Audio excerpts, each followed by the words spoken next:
Mengisahkan seorang duda yang bekerja sebagai karyawan di suatu toko material. Dari tampangnya, bapak ini sangat amat terlihat ketidakadaan jiwa barbarnya dan hidupnya juga sangat monoton, seperti membaca buku, bekerja, lalu membaca buku lagi. Namun hidup tenangnya berubah saat si bapak duda ini terseret konflik dengan organisasi mafia yang sangat berbahaya dan juga cukup berpengaruh di antara para mafia di Amerika. Kira-kira bagaimana akhirnya? Apakah cukup menambah asupan adrenalin kita semua tanpa berlama-lama? Inilah The Equalizer pertama tahun 2014.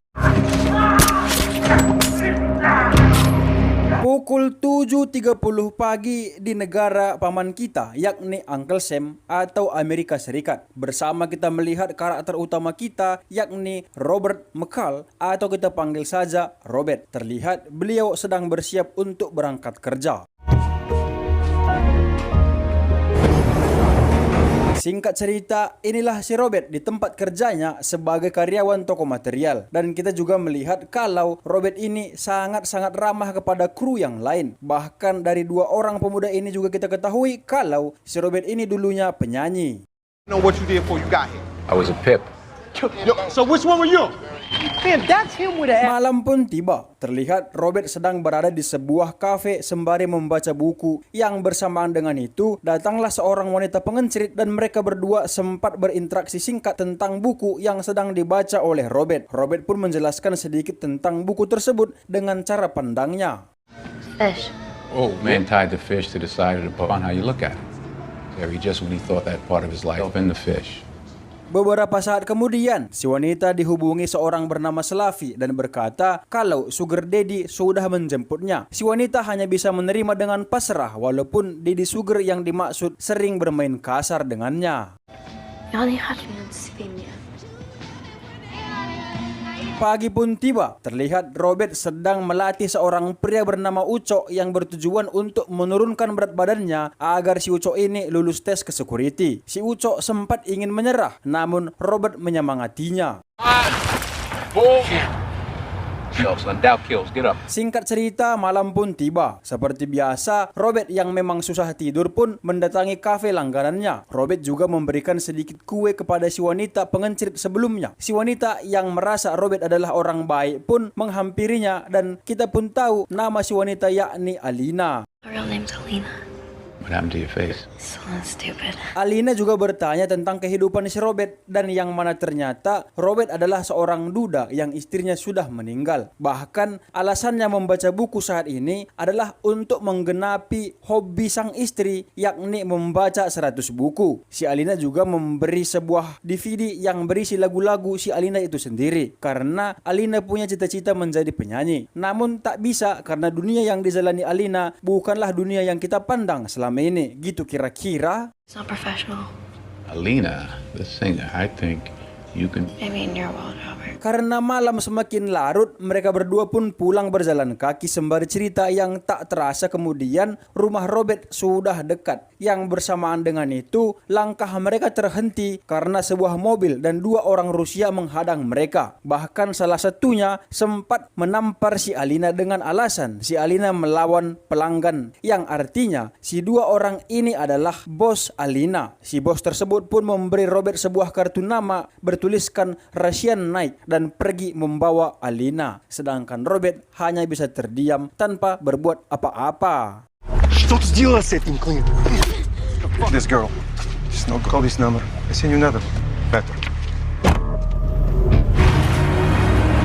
Hari demi hari berganti di kafe yang sama, Robert tak kunjung melihat batang hidung si Alina hingga kemudian bapak pemilik kafe berkata kalau Alina sedang dirawat di rumah sakit. Yang tanpa menunggu lama, Robert langsung menuju rumah sakit yang dimaksud. Dan ya, si Alina terlihat sangat mengenaskan dengan wajah yang babak belur. Yang di sana juga ada satu wanita teman si Alina atau kita panggil saja si teman.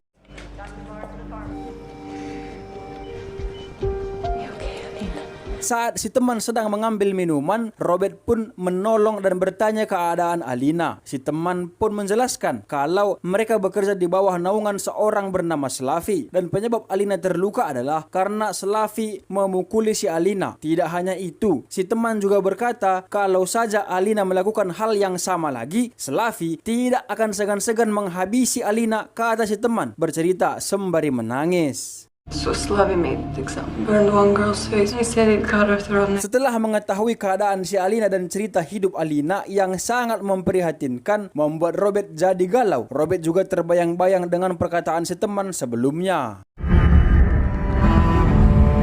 You and I know what He said he'd cut her throat. Kita berpindah sejenak ke tempat lain di sebuah restoran Rusia dan bertemu dengan si pria yang sempat mencegat Robert dan Alina di perjalanan beberapa hari yang lalu. Dan si pria ini adalah Slavi, yang mana juga ternyata kantor Slavi berada di atas restoran tersebut. Yang terlihat Slavi and the gang kumpul dan minum-minum di sana. Yang tiba-tiba terdengar suara ketukan pintu dan kalian tahu siapa yang datang?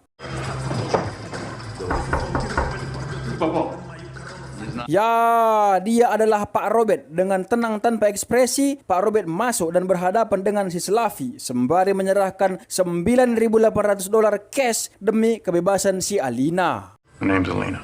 Give you $9,800. Her freedom.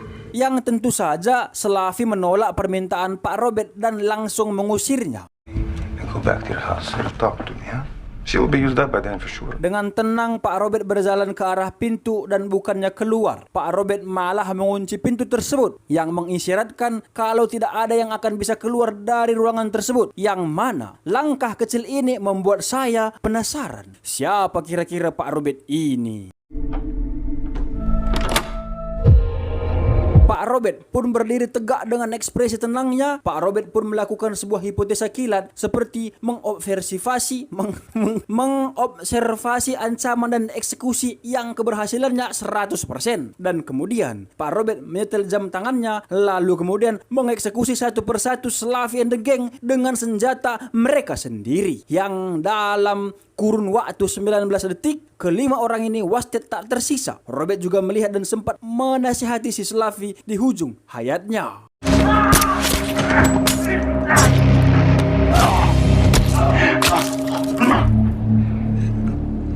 Yo, Alina, the girl you beat, yours is gonna end right. Anjir nggak guys itu guys, ha? 19 detik loh. Sebetulnya Pak Robert berencana mengeksekusi mereka 16 detik gitu. 16 detik ya kan? Tapi lebih 3 detik. Tapi tidak apa-apa gitu. Oh iya 19 detik. Lanjut, dari kejadian singkat ini kita tahu kalau Robert bukanlah orang sembarangan. Dia adalah seorang kesatria di zaman para kesatria sudah tidak ada lagi. Wah, ini sama seperti buku yang dibaca Pak Robert ini ya guys ya. Dimana dia akan membaca buku seorang kesatria lahir di zaman yang tidak ada lagi kesatria gitu kira-kira. Setelah kejadian pembantaian sebelumnya, Pak Robert pun melanjutkan kegiatannya sebagai karyawan dan seolah tidak terjadi apa-apa. Yang bersamaan juga Robert mendapatkan kabar baik di mana Ucok berhasil menurunkan berat badannya. Tomorrow you still eating that salty stuff? I made the weight. Sedangkan kematian Slavi and the gang sudah masuk berita nasional yang mengabarkan kalau tragedi tersebut adalah perang antara geng yang padahal pelakunya adalah Om Robert berwajah polos. Between rival factions, so not yet being released. Kita juga diperlihatkan di tempat lain seorang pria yang baru saja sampai dan dijemput oleh beberapa orang yang menandakan kalau si pria ini adalah orang penting. Dan si pria ini juga meminta agar dirinya diantar ke TKP atau tempat si Slavi CS wasted. Kita kini berada di TKP yang dimaksud. Pria ini bernama Teddy. Saat si Teddy memeriksa hasil otopsi para jenazah, Teddy juga mampu memprediksi dengan hipotesa forensik. Bahkan seluruh analisa hipotesa yang dilakukan si Teddy ini hampir 100% benar. Karena Teddy menyadari kejadian ini bukanlah berasal dari geng maupun perebutan wilayah, melainkan alasan yang belum diketahui. Dan pelakunya juga hanya satu orang dengan keahlian yang sangat tinggi. Dari analisa si Teddy ini kita menyadari kalau Teddy bukanlah orang biasa. Bahkan mungkin saja Teddy mampu mengimbangi si Robert. Siapa yang tahu?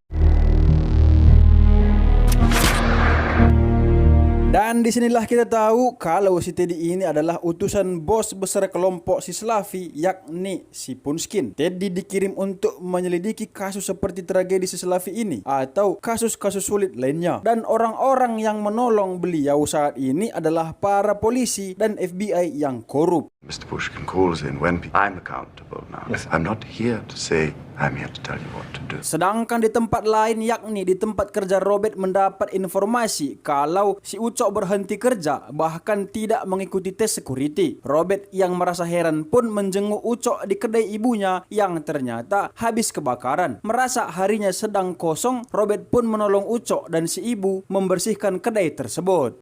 Need some help? Yeah, you're not doing anything. Helping you. Setelah siap, Ucok menjelaskan kalau penyebab kebakaran itu disengaja, namun mereka tidak bisa berbuat apa-apa karena pelakunya adalah polisi, kata si Ucok. Dari timur ke barat hingga utara ke selatan, kelompok ini jarang ada yang benar. Bukan benar, deng, jarang ada yang beres. Lanjut. In there, Ralphie. Faulty wire. We both know that's not true. Berpindah ke suatu tempat perusahaan, yakni perusahaan orang Irlandia. Teddy datang ke sana hanya untuk menginterogasi si bos Irlandia tersebut yang tak suka dipanggil Little Johnny. Namun si Teddy yang tak peduli malah menyebut si bos dengan panggilan tersebut, yakni Little Johnny. Bahkan Teddy juga memukuli si bos sampai babak belur. Johnny. What the fuck you? Melihat tingkah Teddy, si Frank polisi korup memperingati Teddy. Namun Teddy berkata kalau pemukulan sebelumnya adalah sebuah pesan yang berisi kalau Teddy sudah ada di Amerika. Kira-kira begitu. You cannot run around like a fucking what? It's a message. I'm here. Di malam harinya, si Teddy di dalam sebuah mobil sedang menginterogasi si teman, yakni teman si Alina, tentang bagaimana keadaan Slavi sebelum penyerangan dan sebagainya. Namun, si teman menjawab kalau Slavi tidak pernah berbisnis di depan mereka. Teddy juga bertanya siapa dan di mana Teddy berada, tetapi si teman berbohong dan berkata kalau dia tak tahu juga tak kenal kepada Teddy. Never did his Slav is stable. You know her. Di rumahnya, si Punskin dan Teddy sedang berbincang melalui telepon. Dan Teddy berkata kalau kelompok geng lain tidak memiliki hubungan dengan kasus ini. Bahkan kejadiannya sangat begitu cepat dan tidak ada alasan pelaku akan penyerangan tersebut, ujar Teddy kepada Pak Punskin. Still sifting through things. Whoever did this special content before. Di tempat lain di kedai seorang ibu, dua polisi korup datang dan memalak si ibu. Dengan sedih juga takut kalau kedainya akan terbakar, pun terpaksa memberi segepok uang kepada si polisi korup tersebut. You pay on time? No. Mamacita! You need... Yang saat sampai di mobil, kedua polisi ini pun ditelepon oleh Robert yang ternyata sudah merekam semua perbuatan si kedua orang ini. Robert pun menghajar mereka dan akan menyebarkan video tersebut jikalau saja kedua polisi ini tidak tobat dan harus mengembalikan hak para pedagang yang mereka rampas. Ask the lady down the street. Anything could happen to you with your whole fucking...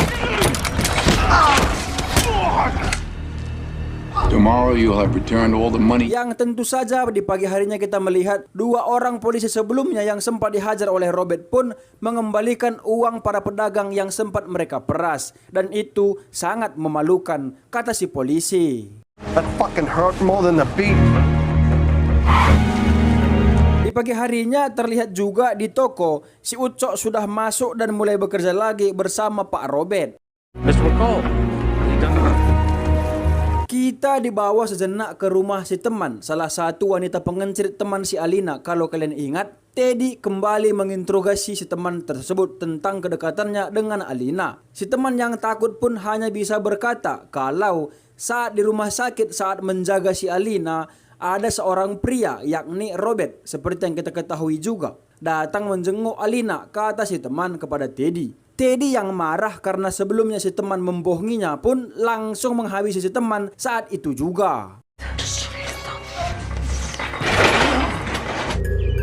Di tempat lain, di tempat kerja Pak Robert terlihat ada pertandingan baseball yang berlangsung dengan ceria. Ditambah lagi, Ucok juga berhasil lolos tes security.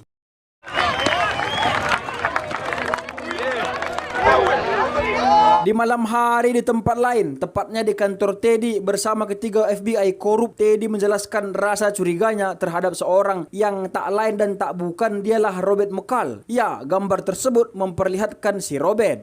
This person who Di tempat kerja Pak Robert, salah satu kasir sedang ditodong oleh seorang perampok. Seperti biasa, Robert langsung melakukan hipotesanya untuk menganalisa si perampok tersebut. Namun bersamaan dengan itu, tiba-tiba dua anak kecil bersama ibunya masuk ke dalam toko. Sehingga Robert pun mengurungkan niatnya karena ingin mengurangi resiko yang mana si anak kecil bisa saja menjadi korban. Robert pun menyerahkan semua uang di dalam kasir termasuk cincin si Jenny, petugas kasir tersebut, yang kemudian si perampok segera kabur dengan mobilnya. Robert pun sempat mengejar si perampok tersebut dan membaca nomor plat mobil yang digunakan oleh si perampok yang dimaksud. Open the register up right now, all of it. Fuck your mother, give me that fucking ring.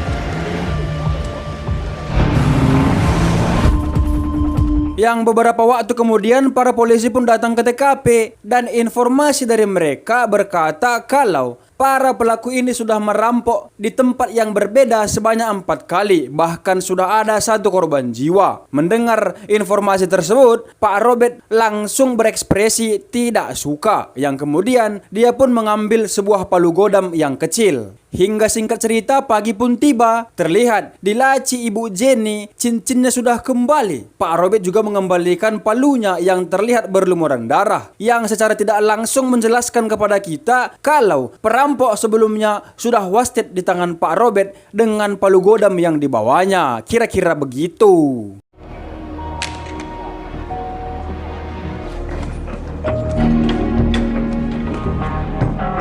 Singkat cerita, malam pun tiba. Seperti biasa, Pak Robert yang memang tinggal sendirian di rumahnya terlihat sedang membaca buku. Yang bersamaan dengan itu, Teddy pun datang ke rumah Robert. Yang saat mereka berdua bertatap muka, ada suatu aura yang terpancar, yakni kewaspadaan, kesiapan untuk mengeksekusi. Tetapi kedatangan Teddy saat ini hanya ingin bertanya tentang kasus pembantaian Slavi CS di restoran Rusia beberapa hari lalu.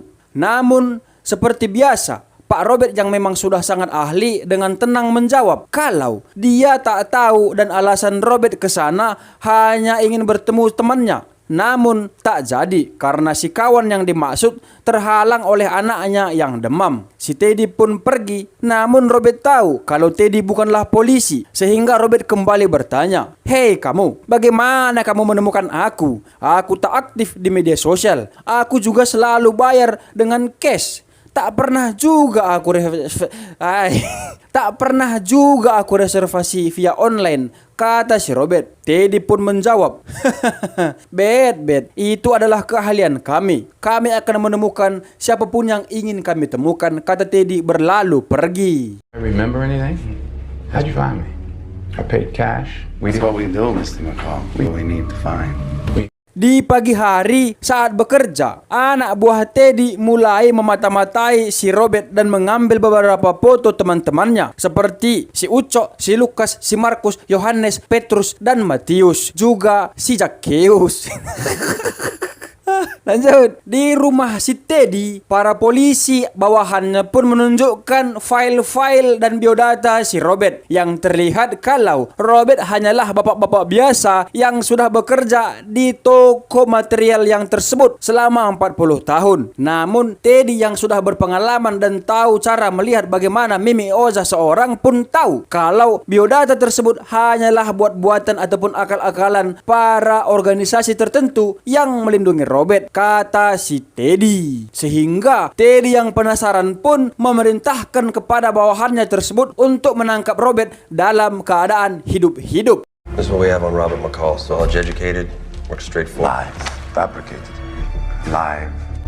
Place about come. There's no way. Sedangkan kita juga melihat Robert sedang mempersiapkan sesuatu seperti membeli beberapa obat dan memodif beberapa CCTV yang kita belum tahu apa tujuannya.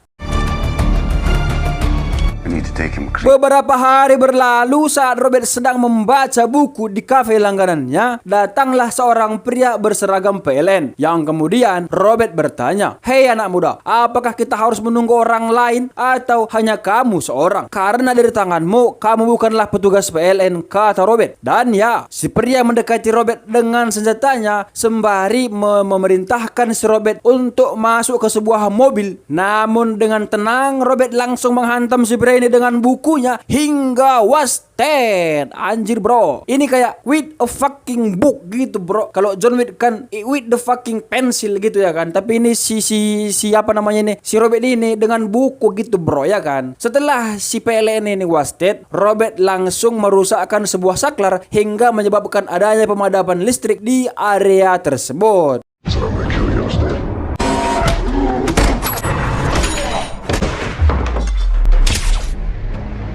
Yang setelah itu Robert keluar dengan santai berjalan kaki mengarah mobil yang ditumpangi oleh Teddy. Sembari juga Robert mengambil gambar si Teddy dengan handphonenya dan langsung melarikan diri.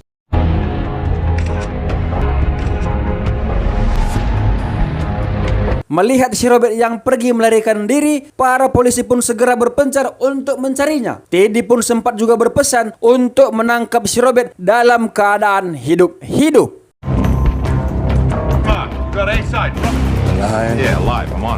Dari bekas darah di dinding yang membuat kita tahu kalau Robert sempat terkena tembakan, yang para polisi terus mencari Robert hingga kemudian Robert muncul dan berhasil melumpuhkan salah satu dari mereka, yang kemudian Robert menghilang.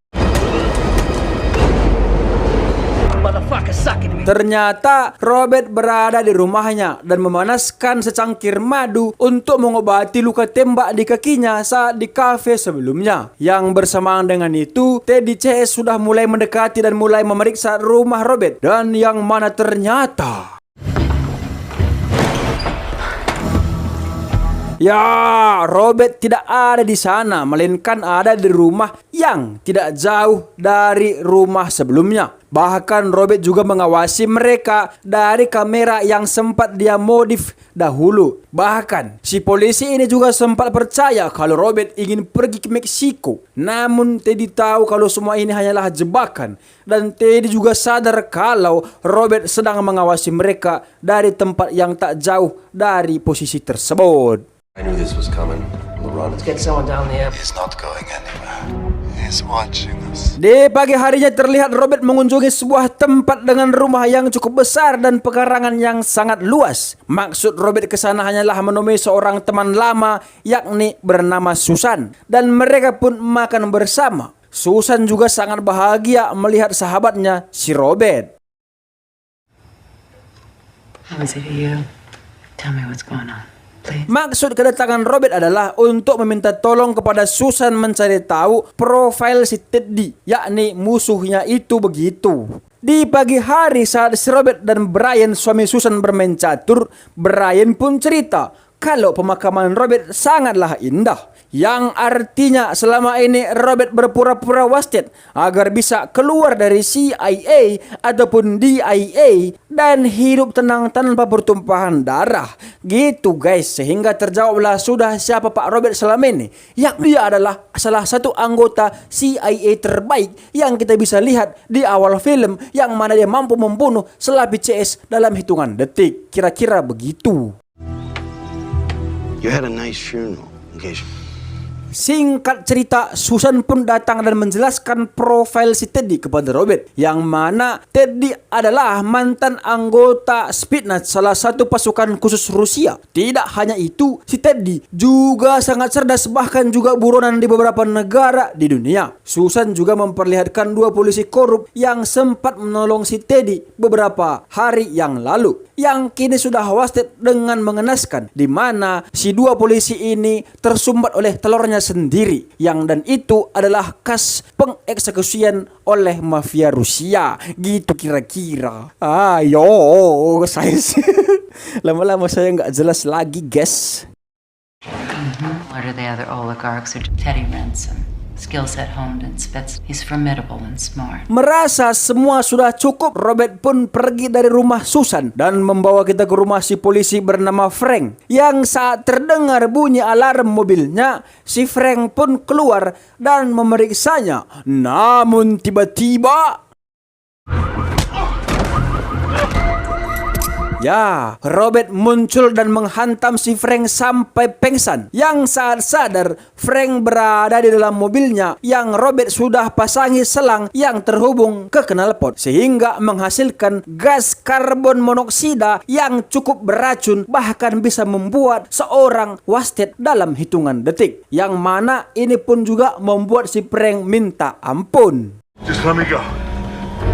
I'll be back.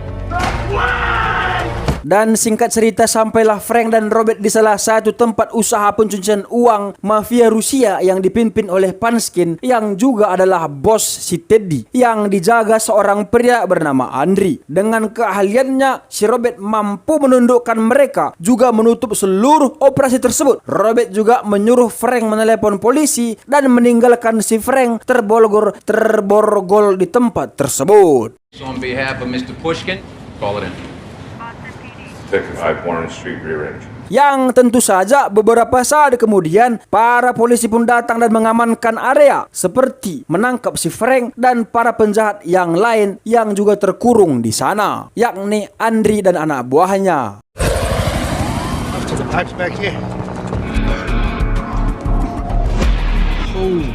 Kita kini berada di sebuah restoran Rusia, memperlihatkan Teddy dan salah satu rekannya yang juga seorang tentara bayaran yang sedang makan malam. Beberapa saat kemudian si rekan izin ke toilet, yang tak berserang lama bukannya rekan yang muncul, malah si Robert yang datang sembari membawa kacamata si rekan yang berlumuran darah. Robert juga berkata kalau si rekan tersebut tak akan kembali lagi. Melihat keadaan Robert yang masih rapi dan tak terluka, menandakan pertarungan tersebut pasti berlangsung dengan sangat cepat walaupun tak diperlihatkan pada kita, yang artinya siapapun lawannya, bagaimanapun tingginya, bagaimanapun bentuknya, Robert akan menyikat mereka dengan mudah tanpa terluka sedikit pun. Kira-kira berapa menit ya guys?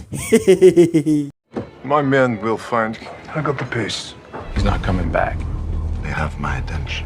Because brick by brick, Di saat berhadapan dengan Teddy, Robert bertanya, "Apa yang kau lihat saat memandangku, wahai Teddy?" katanya. Namun Teddy hanya diam. Robert juga meninggalkan nomor teleponnya kalau Teddy akan bertobat. Lalu Robert pergi.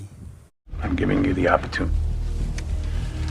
What do you see when you look at me? Di rumahnya, Robert memeriksa berkas di dalam flash disk milik Frank yang berisi daftar kejahatan organisasi si Punskin di Amerika. Robert pun menghubungi seorang agen dan mengirimkan bukti-bukti tersebut kepadanya. Dari file tersebut juga Robert mengetahui sebuah kapal tangki bernama Great Eastern yang berguna untuk mengirim minyak gitu kira-kira, karena organisasi si Punskin ini adalah mafia besar di mana mereka menjual senjata, menjual perempuan, menjual loak, menjual minyak juga guys. Ayo, minta maaf guys kalau saya ada agak lebay-lebay sedikit ya guys.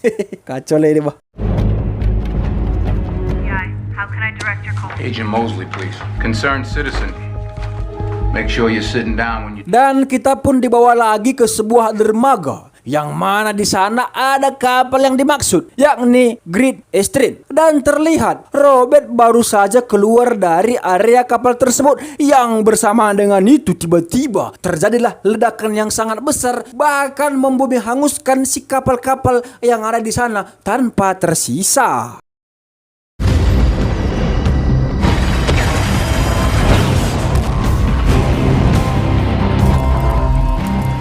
Mengetahui tangki minyak miliknya sudah dilululantahkan oleh si Robert, Punskin pun marah tak karuan dan menyuruh Teddy agar secepatnya mengurus perkara ini. Teddy yang sudah punya tim baru juga terlihat dari beberapa foto. Teddy berencana menjadikan kawan kerja Robert menjadi tawanan untuk menangkap Robert. You tell me not to worry. You'll take care of things. This place is simply a matter of awaiting orders. Dan benar saja, Teddy dan orang-orangnya sudah berada di toko yang dimaksud dan menyandra beberapa orang. Teddy juga berkata kalau Robert tak sampai dalam waktu 29 menit, maka satu persatu temannya akan dihabisi. Seperti Ucok, Lucas, Jenny, dan Marcus, juga yang lain. Yes.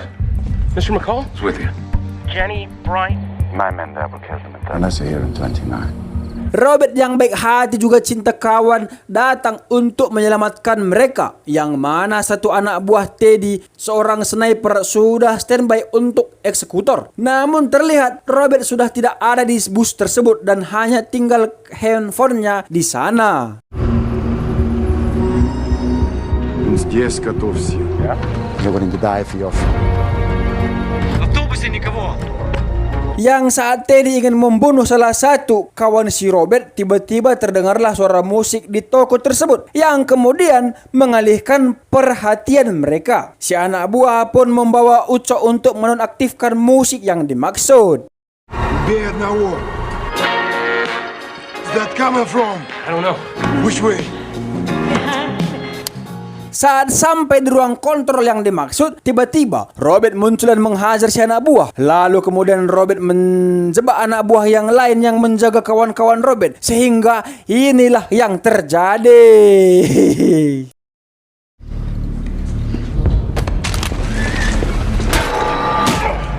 Listen, get everybody out of here. Ya, Robert muncul dan menghantam si anak buah sampai waset dan kemudian menyuruh Ucok menolong kawan-kawan yang lain. Jangan sampai ada yang tertinggal. Itulah pesan si Robert kepada Ucok.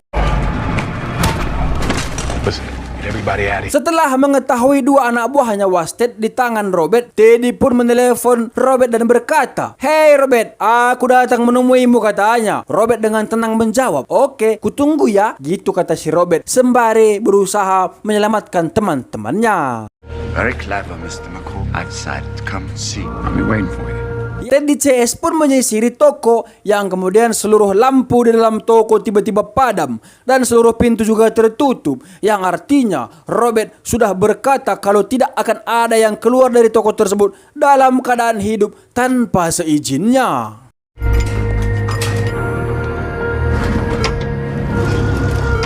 Yang dari sini Robert pun mulai memperlihatkan kebarbarannya. Dengan waktu yang singkat Robert mampu membuat jebakan yang sederhana namun mematikan, seperti yang kita lihat ini. Ya, dalam waktu singkat dua anak buah Teddy wasted, namun Robert juga sempat terkena tembakan dari Teddy. Tetapi tembakan tersebut tidak menurunkan performanya. Robert yang dibuktikan dengan kebrutalannya yang menghabisi si anak buah dengan sebuah bor listrik.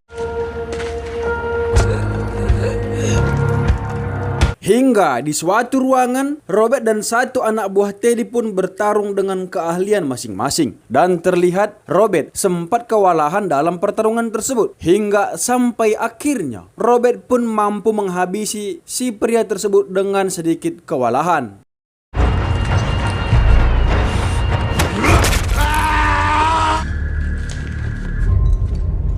Robert yang kakinya sempat terluka akibat pertarungan sebelumnya pun akhirnya sedikit sulit untuk berdiri. Yang untungnya Ucok datang menolong beliau.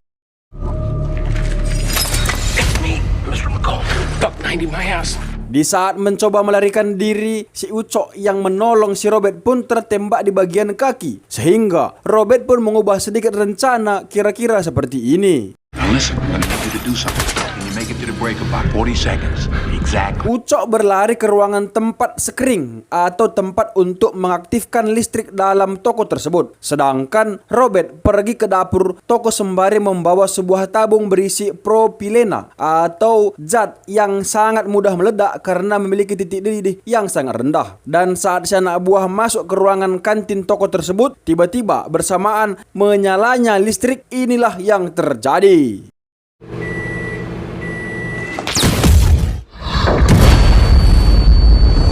Yang ledakan besar itu pun menghabisi si anak buah, yang artinya kini hanya tersisa Teddy seorang yang sedang ingin menghabisi si Ucok. Dan tiba-tiba lagi Robert dengan penembak pakunya datang dan melumpuhkan si Teddy sampai wasted. Dan film pun berakhir dengan Robert yang menghilang entah kemana.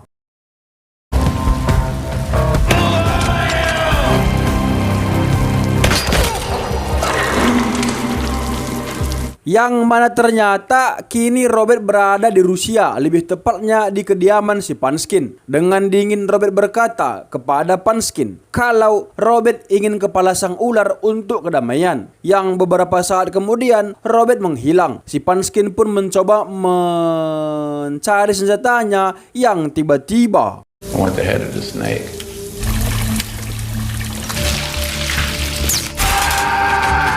ya, Punskin was dead karena kesetrum. Sedangkan Robert terlihat keluar dari TKP dengan santai. Yang bersamaan juga kita lihat seluruh anak buah Punskin sudah terkapar tak bernyawa, yang menandakan Robert sungguh sangat amat barbar.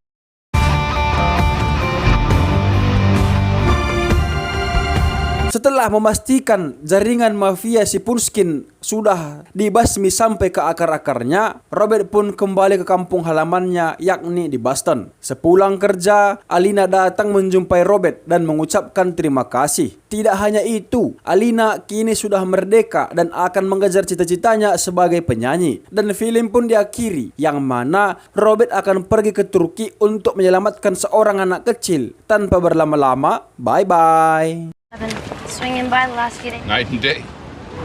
Elena the same. Violet.